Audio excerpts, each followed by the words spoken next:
Hey everyone, thanks for dropping in and checking out this video. Today what I have here for you is an interview with one of the founders of Surfer, the SEO keyword tool that so many people are chatting about. I'm excited because this month I get to test drive the tool and actually work directly with the folks at Surfer. Then I get to see for myself if it's really worth the hype. So in this video, you'll hear more about the origin of the tool, which I think is super compelling, and what it is that we plan to do this month. Basically, I'm looking at April as like Surfer month. That's what I'm going to do in April. And as you are going along, if you have questions or thoughts, please drop them in the comments. Our guest has promised to come back and answer any questions and to participate in a dialogue about the tool. All right, folks, here we go. All right, here we go. We are recording, not live, but we are recording. And so to my special guest, please introduce yourself and tell us a little about you. Hey, so thanks for having me. My name is Michal Suski, and I am one of the founders of Surfer, the on-page optimization tool that you may have heard about already, maybe not. We are not that popular on the market yet. However, it's going to change soon, I guess, or is changing over time since on-page is much more relevant in SEO these days. It changes over time. Like in the last 2 years, I saw a huge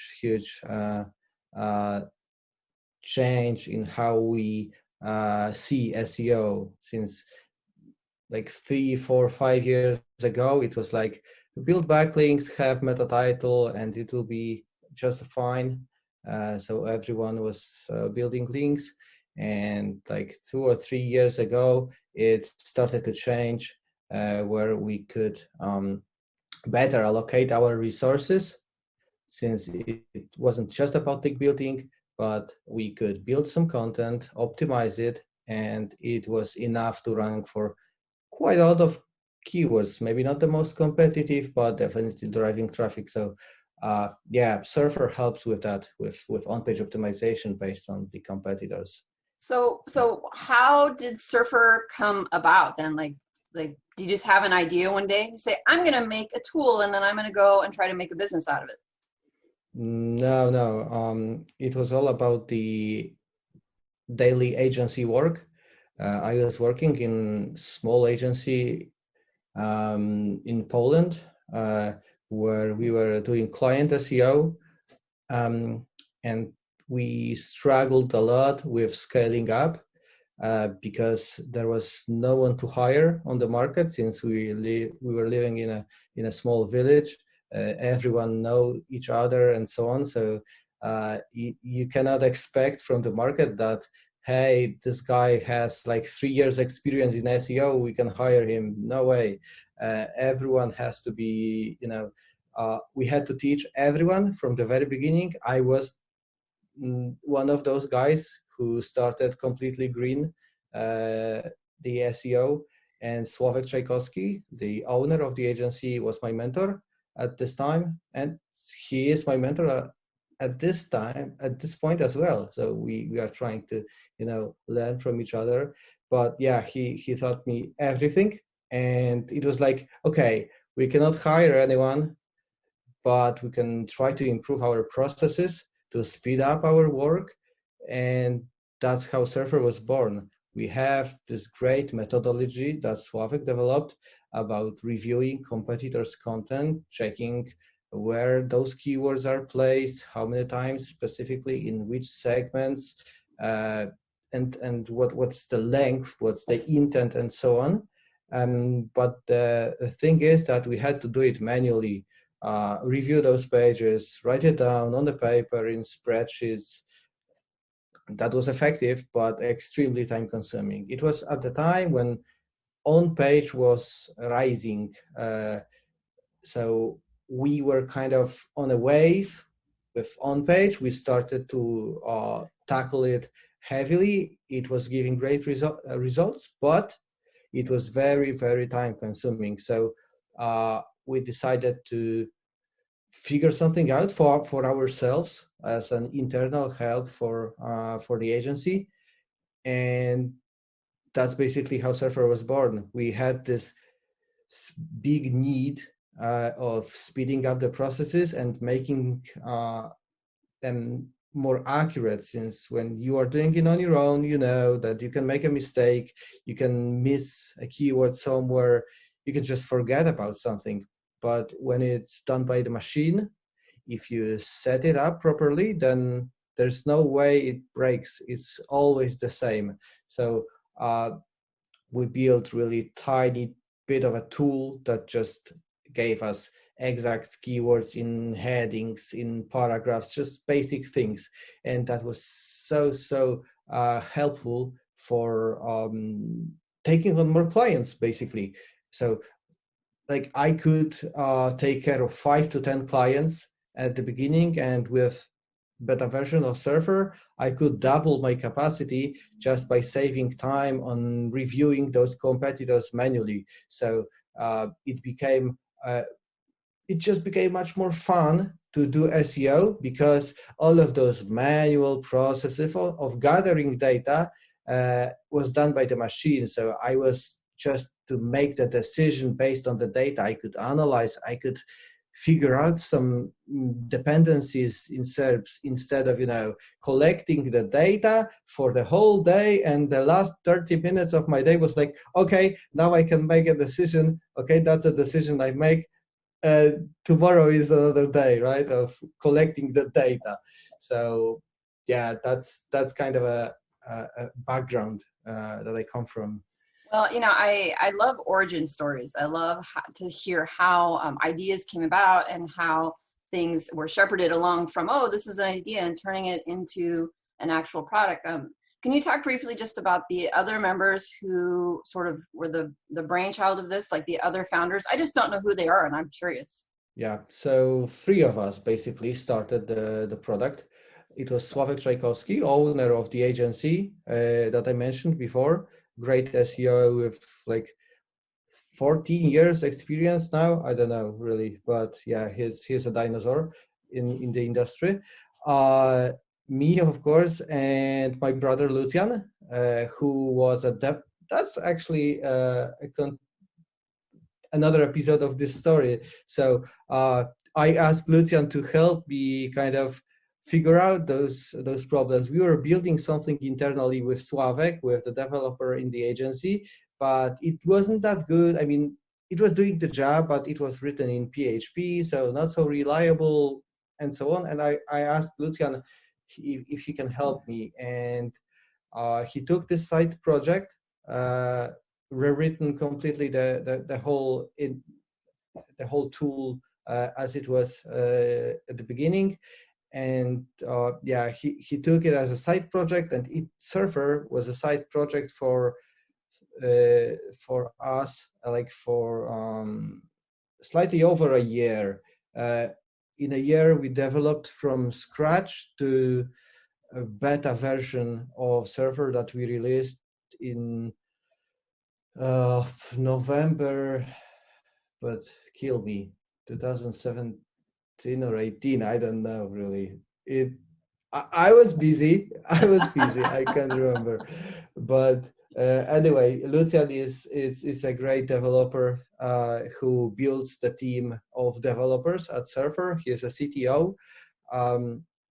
And after the year or so, a few other guys joined us who are also the shareholders, who is Mateusz Tuński, another developer, friend of mine and Lucian from the past, Kazik Piętka, another developer who has also great skills on finance, and Tomasz Niezgoda, who helps me and Sławek with marketing side of the project. So that's those guys are in the table, let's say. And recently, Matt Digity announced that he joined us.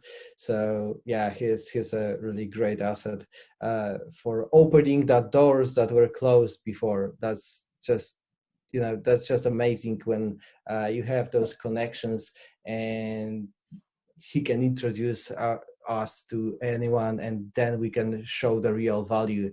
You can have the best tool, but if you don't get this initial help from someone who just can help you reach out to those guys who are powerful, then there's no way you won't be able to share, even to share your knowledge if you are not introduced properly. So that's that's a huge asset. And of course, Matt helps us building some great features as the true density that was originally his idea. So yeah, Matt is really a powerful persona in our team. Well, that's super cool. Matt has been very vocal, just in his Facebook group and on his page about his excitement about working with Surfer. And I'm excited to know more as well about the tools, because I have access to the tool now, but I've purposefully not spent a lot of time in it yet, because I want to create content around it, as I get through it. Because one of the things that I'm concerned about is whether or not this tool is too complicated for me, right? I'm not an affiliate. We're not doing this to try and sell Surfer. I mean, this is a fun collaboration. We're going to test it out on my site and some of my keywords, but I'm not going to try to sell it. And that's not what you're doing here either, is trying to sell the tool. We're just trying to show people, what it is and what it does. And so, I'm planning on recording content, kind of going into it and trying to use it and see whether somebody who is a dope like me can figure this out. I mean, is this a complicated tool? Like, should people feel intimidated by a tool that was developed by an SEO agency for an SEO agency? That was the original idea, let's say. So we built a tool by experts for experts, and this is how it started. And we got some traction from the market. More and more people tried Surfer, and they were like, okay, I think I know what it does, but I'm overwhelmed. This is just too much to browse those charts. I can make my mind what to do next. And we thought, okay, maybe there is a way to lower the learning curve, to allow less experienced people or even non-SEOs to optimize their pages, but without lowering the quality of those recommendations. So they are still in depth, but they are accessible. So that's the transition that we made a year ago or so.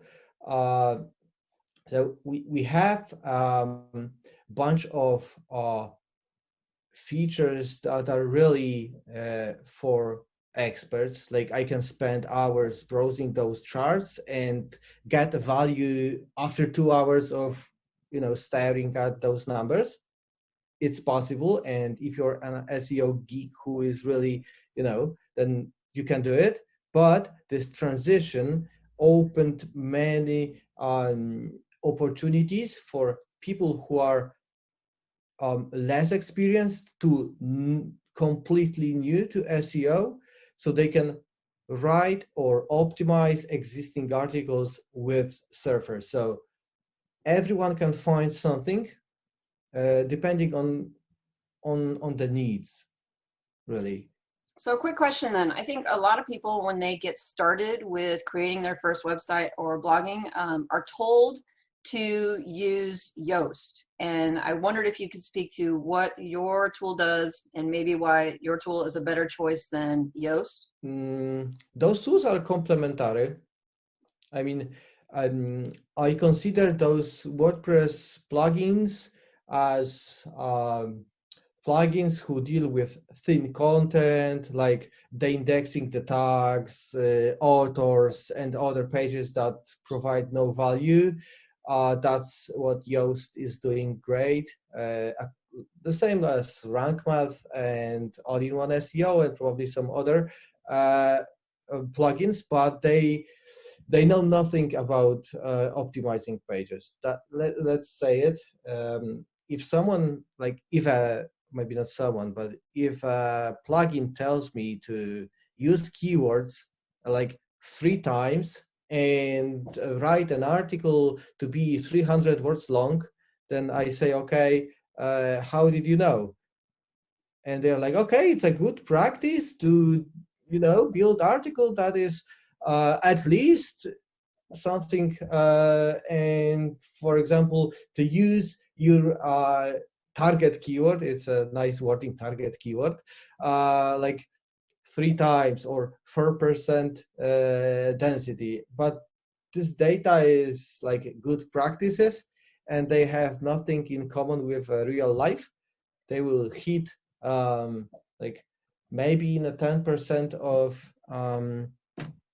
cases, or even less, maybe 1% of cases, they will, just nail it with those recommendations. So yeah, I wouldn't rely on that definitely in terms of writing content and optimizing content, but I'm strongly recommending it to managing those the indexing, taxonomies, some redirects, and this kind of stuff. They are good at it, but they have nothing in common with specific article optimization for specific target keyword. No. Thank you for explaining that. So let's talk about this collab and sort of how this came about. About maybe a week or two ago, you reached out to me because you actually saw one of the videos that I have on my channel, and it was basically through Matt Diggity, because I did that interview with Matt Diggity, and then he shared it to his followers, and sort of this is the chain that came I'm the follower. But you saw a video that I had posted not too long ago about how I launched a site with 200 articles, some outsourced, some that I created myself.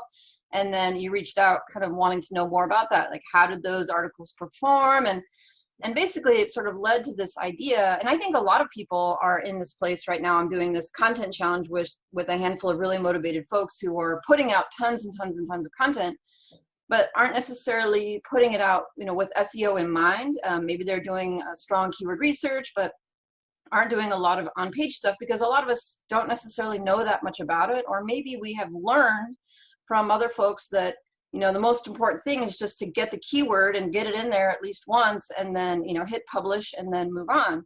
But I think what a lot of us are seeing, and I can speak to from personal experience, is that I have some pages that are, doing really well, like they're ranked #1, or I've got the snippet, which is great.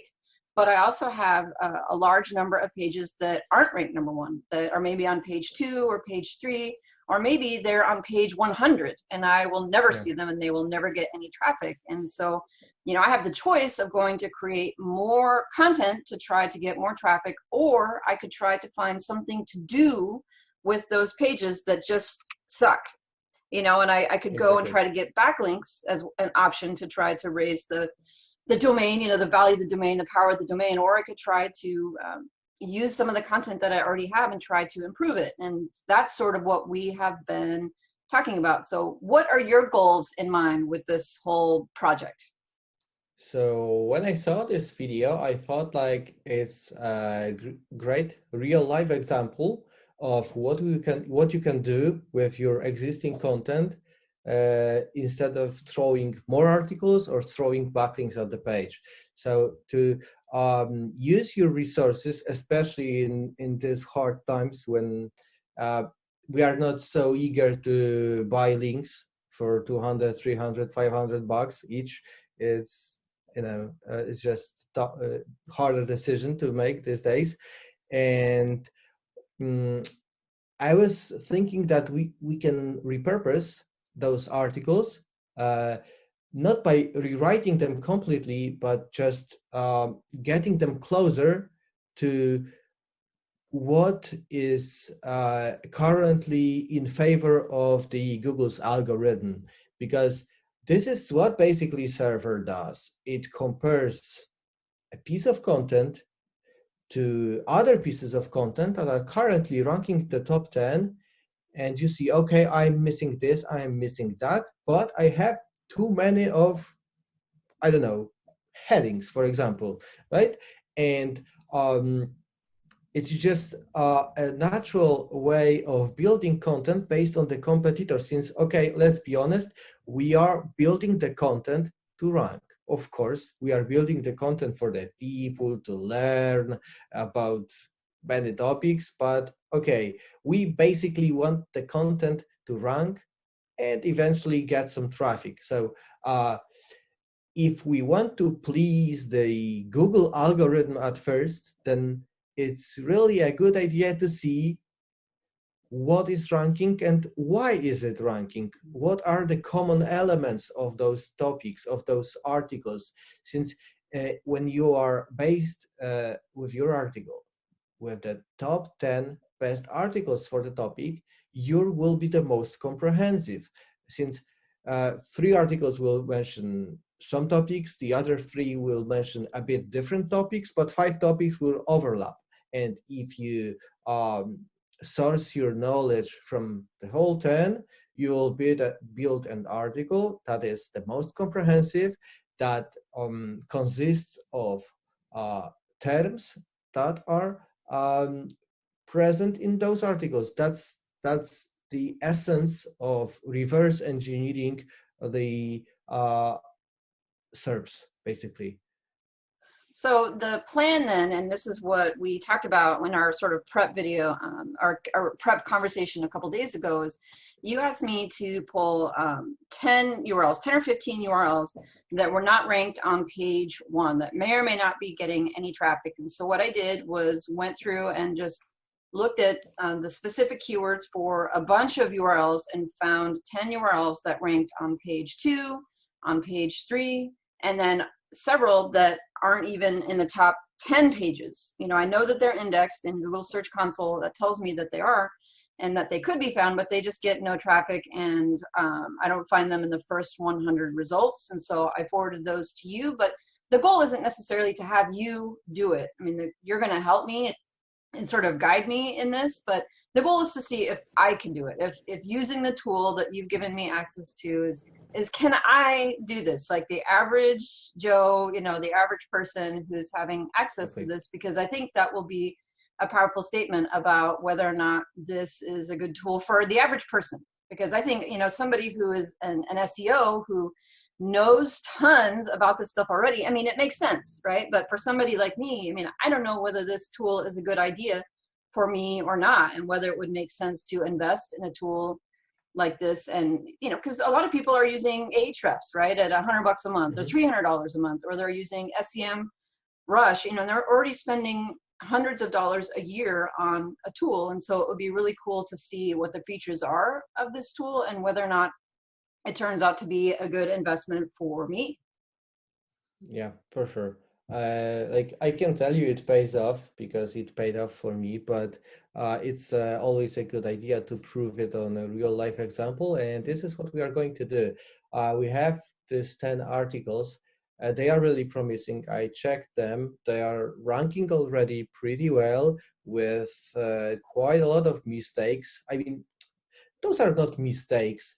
Those are they are lacking of some topics. Basically, if we have article about coffee, then you have it covered, where what is the coffee tree, where it grows, and so on. But you are missing how to make a great coffee at home, right? So it is missing some essential topics. So I'm pretty sure that what will happen next is probably most of those articles will require a bit of additional content. I'm not sure how much it will be, but we will tackle it in a few different angles. So I will try to sort them into 2, 3, or 4 buckets. I'm not sure yet, but we'll tackle them with the quick wins. So just an easy job that can be done within 30 minutes to 60 minutes, right? This easy bucket. There will be a moderate bucket where we, for example, need to add 500 words and it will take 2 hours maybe. And we will have this most advanced bucket where we will go from the top to the bottom to make it all green. And we will see, okay, if we can get 80% of the results with the easiest way, then do the easiest way, do as many articles as you can, and it's a good start. But for those harder keywords, probably it will require to do it like, 100% to pinpoint the optimization. So that's how I see it. I think it will be really cool to watch those rank growing or dropping. I don't know.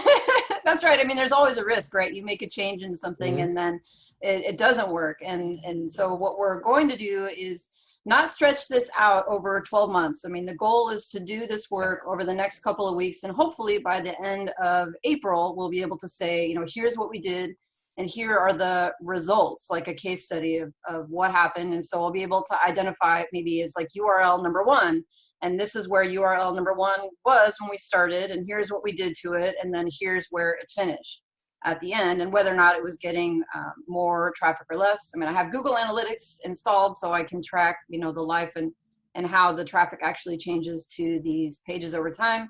We're not going to do, I'm not going to do anything else to the site in this month, so it wouldn't, you know, influence it. I'm not going to implement any other plugins or any other strategies. Hopefully we won't have any core update algorithm during this time. Right? I'm not going to try to, you know, seek out any new backlinks or anything, because I think that will mess with our study. You know, obviously there's some things I can't control, right? I can't control Google. I can't control if somebody else chooses to link to me, but, you know, hopefully things are going crazy enough around the world right now that nobody is going to be doing a whole heck of a lot to, you know, that will impact this. So the goal is to make a couple of videos throughout the month, just talking about how this is going or what we were doing, or just to, I don't know, because it's fun and interesting. And I plan to make at least 1 or 2 videos, you know, using the tool, just because I think the people who follow this channel will be interested in that. I think a lot of people are on the fence about whether or not this is a good tool. There are some people who follow me who have just straight up said that they think that it's crap, that they would never use it. And, you know, people are entitled to their opinion. But what I like to do is try stuff out. I don't like to just say, okay, someone said this works for them, or someone said this didn't work for them.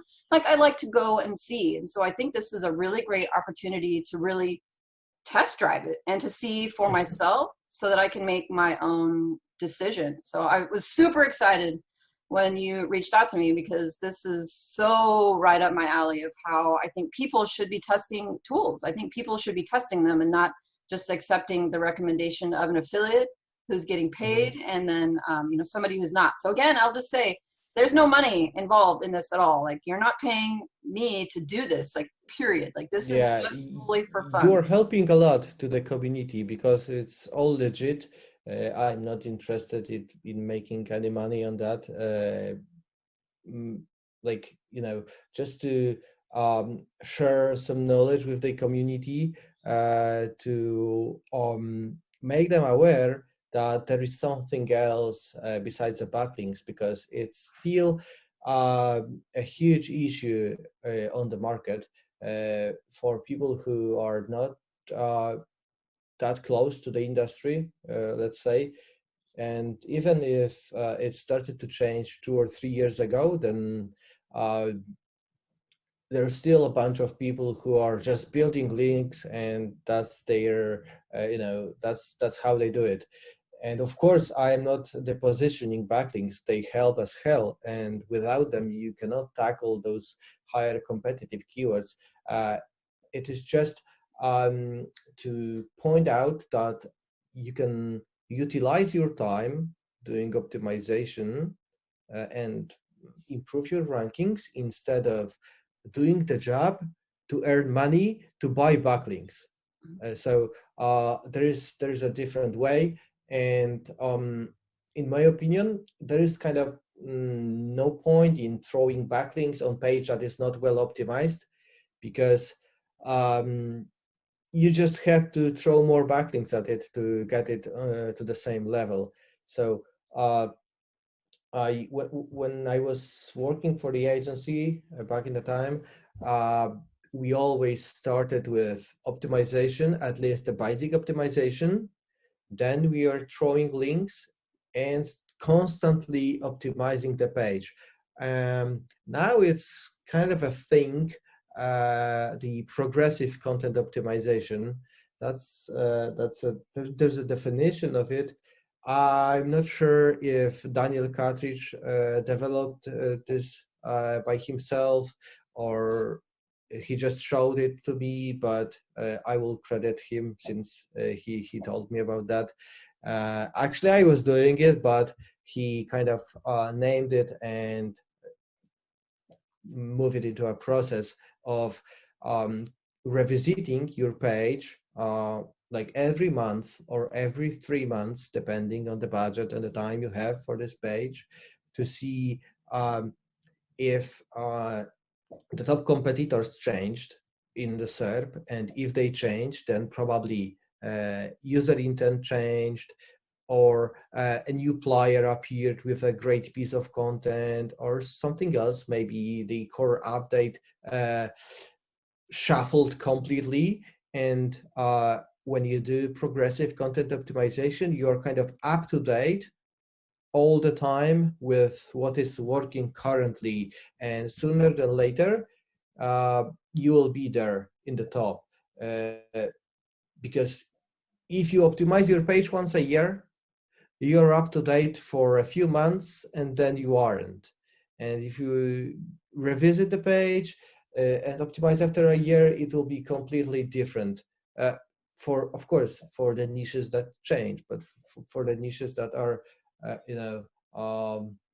closed, let's say, because there are some niches that nothing happens, then of course you can do it once a year. But if you observe some changes over time, then it's really a good idea to align with what is currently ranking to please the algorithm as much as you can. So the progressive content optimization, it's something that should, stick to your head, really. Awesome. Well, I'm going to work towards wrapping this up. I think we've done a good job so far of introducing our plan, and I probably will do a closing afterwards, just confirms again what it is that we are going to do.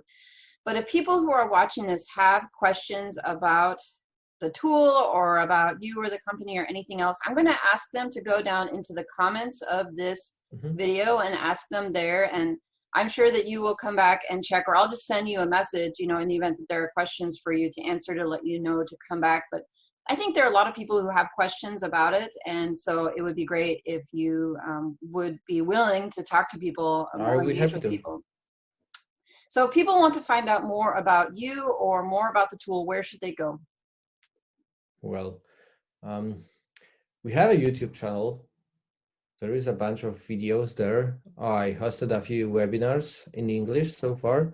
It's like 5 hours of videos in total.